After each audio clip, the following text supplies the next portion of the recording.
Hello, viewer. Have you ever been getting a manicure and thought, hey, this would be a really compelling setting for horror? No? Why not, you idiot? It's perfect. Some salons have girls in them, and those are the scariest thing I can even imagine. Episode 7 is called Essence. You already know we have to read the summary together. When a job at a high-end nail salon begins to take a physical toll on her, a young woman suspects a sinister scheme may be at play. I sure can't wait to see what boundaries this groundbreaking series pushes with this episode. What rules will be broken? In fact, we're breaking a rule right now with the opening scene itself. That rule being, have anything make sense ever. I gotta open a drink. Let me just loudly open that. What if what if when the episode got boring, I just kept slurping into the mic?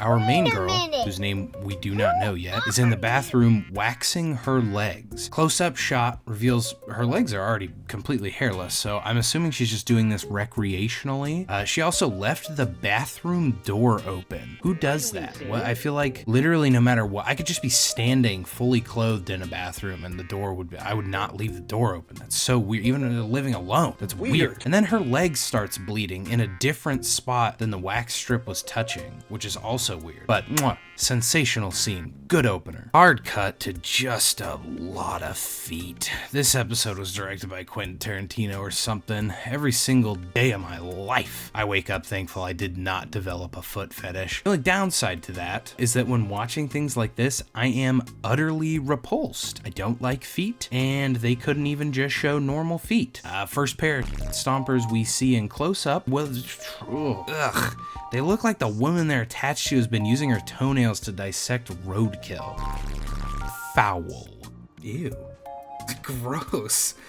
I don't want to fucking see that. This is nasty. This next scene feels like I'm literally watching two aliens speak to each other. Mina, that's our main character's name by the way, gets a nail file stabbed into her finger, under her nail. That is horrific. Seeing that file stabbed underneath her fingernail made me feel like someone was playing my skeleton like a xylophone. I wanted to have always been dead. Then her manager proceeds to just chew her out while the blood is still flowing, wound is still fresh. Lady, you just saw something straight out of a Hostel movie, okay?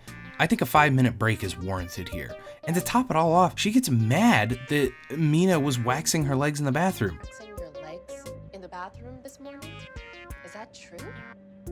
How the fuck is she supposed to do it? Like, out of all the common room types, that, to me, seems like the most appropriate to wax your legs in. Is that normally a bedroom thing? You're supposed to be laying down when you do that? Or is that like do that in the garage? Where the hell else are you supposed to do it? This bitch is just a turbo hater. Mina meets the owner of the salon who tells the manager Jessica to cool it and saves Mina's job at the very last second. She was gonna get fired. Actually, she did get fired and then I guess it got like rescinded. He even gives her a place to stay, a place to live too, which is kind of an epic win. And okay, I wasn't gonna bring this up, but I'm gonna bring it up. Can any wig experts watching this tell me if this lady's wearing a wig?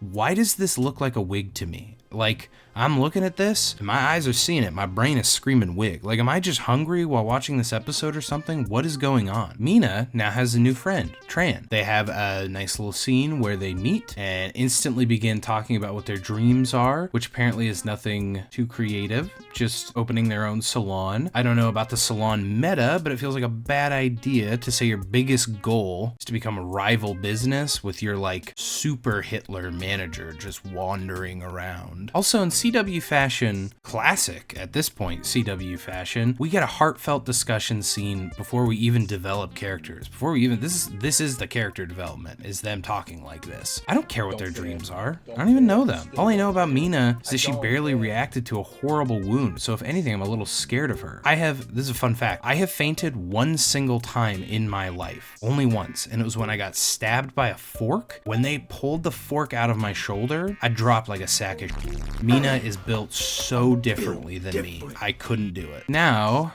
they're sleepy time. Tran, holy f***. Tran desperately needs a CPAP machine. Mina cannot fall asleep, which is understandable when Tran is right next to her, making sounds like a car that hasn't had its oil changed since 1991. Oh, and to make matters worse, she's covered in disgusting Resident Evil boils. Of course she is. Oh, never mind. Wait a minute. Turns out she was asleep the whole time. Why is this such a common trope in movies and shows? I've never had a dream where I was laying in bed trying to fall asleep that was 100% realistic. Dreams always have something weird, like a garden gnome spitting bars in the corner of the room, or like a garden gnome reading my collection of books, or like maybe like a garden gnome eating a mushroom peacefully. Kind of cute, honestly. My dreams have a lot of garden gnomes in them. Now we get a long sequence of Mina slowly feeling worse and worse, developing more symptoms. She weirdly seems unbothered by it, like she does not seem to care. One might find it disturbing the way she's down with this sickness. Lady wearing a wig? It looks like a wig, doesn't it? Wig wearing wench is back, and honestly guys, I thought she was gonna fuck Mina. Like, I thought she was gonna have sex with Mina. She gives off big time I want to fuck Mina vibes. Editor, chime in. Do you get those vibes at all? Like, this bitch is creeping me out. I really cannot stress enough how painfully long these interim scenes are. Just Mina and Tran in the salon talking about Mina and another girl being sick. I think this is supposed to be, I don't know, like an A24 slow descent into paranoia moment, but even A24 is better than this. I've said it once and I'll say it again. The Lighthouse sucks nuts and I hate it, but The Lighthouse is better than this. Then the script goes omelet mode. That's right, it gets flipped. After all the buildup of Mina being sick and disgusting, Tran is the one who actually ends up getting sick, not Mina. Oh, poor little diesel engine. I hope you pull through it, Tran. Quick little tangent, but this salon is kind of a sick place to work. As long as you don't mind touching nasty, disgusting, horrible, rotting, putrid feet. They have employee housing right above the salon, which the salon maid also cleans. That is not so bad, honestly. Mina is so stupid, it's crazy. She looks at Tran and asks something like, "Are you sure you're okay?" Are you okay? Tran currently looks like this. No, Mina, she isn't okay. She looks like she died yesterday and hasn't realized it yet. Holy, Mina is so dumb. Her and Tran start getting crazy and are like, "Oh my god, OMG, there's evil afoot, there must be." Then Mina looks at Tran and is like, "Have you ever seen anyone get fired?" How many VIP girls fired? Or do they just disappear? You got fired, idiot. What are you talking about? Yeah, Mina, you literally got fired. In fact, getting fired and saved at the last second was how you and Tran met. You were fired at that point. Jesus Christ. It's like these girls have two brain cells between them and both are fighting for third place. Turns out the owner of the salon is like a witch or something. She honestly looks mostly the same, other than one eye being kind of a little not so hot. I feel like they should have taken the makeup farther, because this could just be her having a rough night. Like, this is me before 9 shots of tequila, and this is me after. Wow, okay, so she's eating organs from one of the salon girls, at least according to Mina. I'm not sure which organs specifically. It just looks like generic flesh meat. Honestly, I kind of thought it was fruit at first, but I guess from doing this, she can sometimes have eternal beauty and youth by eating organs. Clearly it's not like an all the time thing, because she looks bad now, and she doesn't look old, but she's clearly like in her 30s or something, 30s, 40s. So it's not like she looks like a 21-year-old. Also, somehow the organs are used in the salon treatment, but I'm not sure how or why the effects are so different. It's what gives our VIP clients that glow our salon is famous for. Mina dies, she's gone, rest in peace, rip. But before she dies, she sends Tran a picture of the owner eating the organs. To be honest, this picture looks normal enough. I would probably just respond like LMAO, and then I would just go to work. Like, that would be all you'd get out of me. Okay, wow. Tran takes a real dark turn here at the very end of the episode. She ties the former owner up, steals her business from her. Not sure that's really how ownership of an establishment is decided in modern times. Then Tran starts pulling her fingernails off.